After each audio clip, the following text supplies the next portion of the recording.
Welcome back to our market stats for this year 2026, and we are in February. So the reports have released, and there are some interesting things that had happened since January, and let's get into it. So first off is market has relatively stayed the same as it has in the last 6 months since of 2025. What has changed though, that the number of listings coming through has actually softened. The reason why is because since the BC assessment release, a lot of sellers actually have pulled back from wanting to sell and instead have chose the path of rather to rent and have it committed to a year lease, regardless, even if the rental market has been exceptionally slow and sluggish as well. Now, with that being said, why is that? It's because buyers are using the BC assessment as a standard benchmark to negotiate or even look at how pricing should be.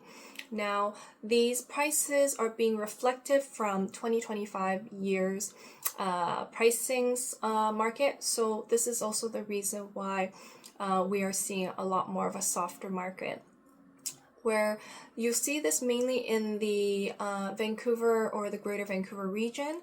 How does it fare in the Fraser Valley area? Certain pockets in certain areas of the Fraser Valley, for example, Coquitlam, Port Moody, Port Coquitlam, even in Maple Ridge, you'll see a few pockets of areas that actually have built some traction.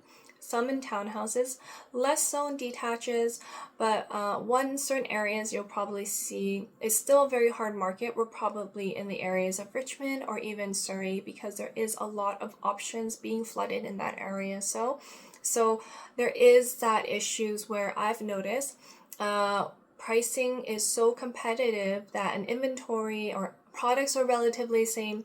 People are definitely slashing prices, and that leaves a lot of buyers, you assume, to be more eager to look to sell to purchase.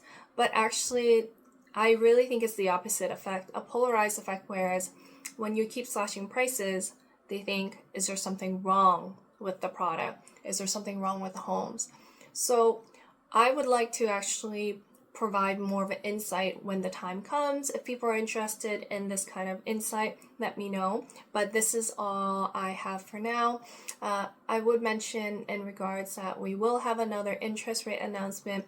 More likely it's going to continue to hold, but we'll see whether this would be what the real estate board is thinking. Will it be the litmus test of the area where we see the market continue to be the typical norm, whether this will be a stabilized normalization of where the market is, or will we see more of a dramatic change, and whether we'll see a more aggressive market in the next few months.